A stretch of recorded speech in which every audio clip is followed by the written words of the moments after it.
SAR Banda Aceh mulai intensif melakukan latihan panjat tebing curam di kawasan Loknga, Kabupaten Aceh Besar, guna menyiapkan tim resur jika suatu saat melaksanakan operasi SAR di tebing pegunungan yang curam, dengan skema latihan naik tebing dan turun kembali.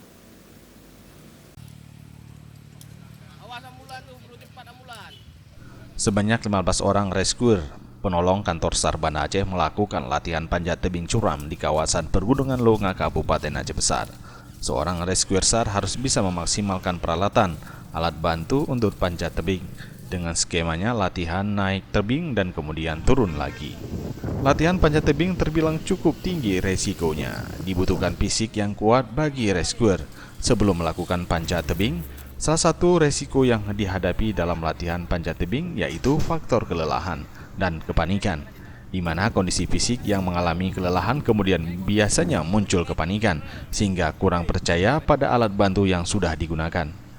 Mengantisipasi kondisi demikian, menurut Reza Septiawan dan tim kantor SAR Banda Aceh menyampaikan, bagi rescuer harus rutin melakukan latihan fisik, dan bagi rescuer penolong harus rutin melakukan memanjat tebing, sehingga akan terbiasa menggunakan alat bantu tersebut, yaitu peralatan untuk keselamatan rescuer itu sendiri. Yang pertama faktor kelelahan, yang kedua kepanikan.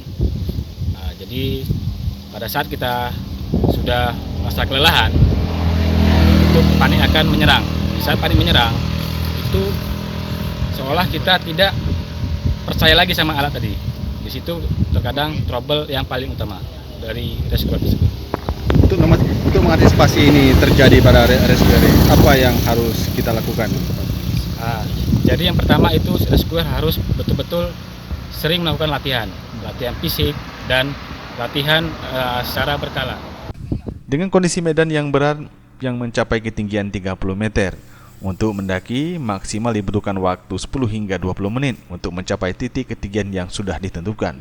Untuk keselamatan para rescuer, ada standar keselamatan yang harus diikuti oleh semua tim rescuer pada saat latihan, mulai dari menggunakan helm, harness untuk menempatkan beberapa peralatan, sarung tangan. Latihan ini untuk meningkatkan kesiapan personel SAR, khususnya tim rescuer penolong terhadap kondisi yang membahayakan jiwa manusia. Tim Liputan Aceh TV.